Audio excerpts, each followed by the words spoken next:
Badan Pengawas Pemilu Provinsi Riau menggelar apel patroli pengawasan masa tenang pemilu tahun 2024 di halaman kantor Bawaslu Riau.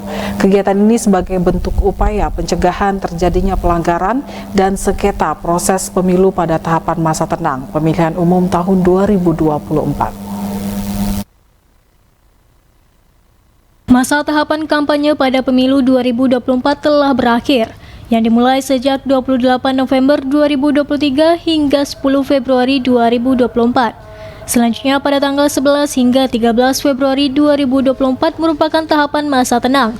Untuk itu, Badan Pengawas Pemilu atau Bawaslu Provinsi Riau menggelar apel patroli pengawasan masa tenang pemilu tahun 2024 yang berlangsung di halaman kantor Bawaslu Riau.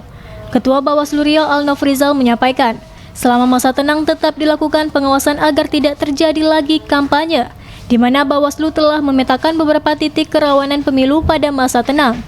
Di antaranya belum menertibkan APK kampanye di media sosial, adanya jejak pendapat maupun pengumuman hasil survei dan kegiatan money politik.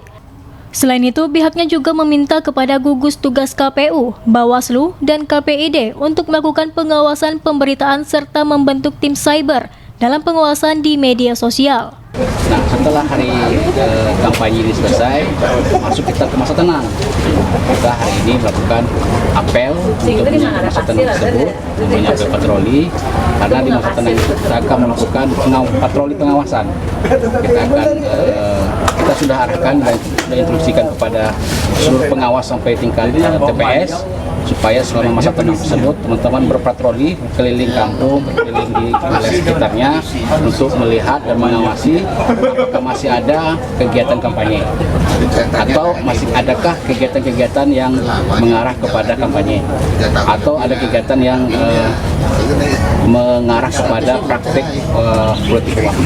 Kita patroli hari ini bersama dengan juga teman-teman dari Satpol PP dan kepolisian ini dalam rangka nanti penertiban APK alat peraga kampanye. Kenapa? Karena selama masa tenang alat peraga kampanye juga kita minta ditertibkan, tidak ada lagi yang berdiri.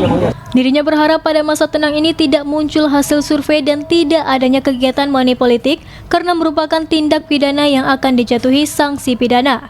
Ia juga berharap koordinasi di antara stakeholder supaya kerawanan-kerawanan tersebut tidak terjadi dan demokrasi dapat terjaga. Nurkumal Andika dan Sugiarto melaporkan.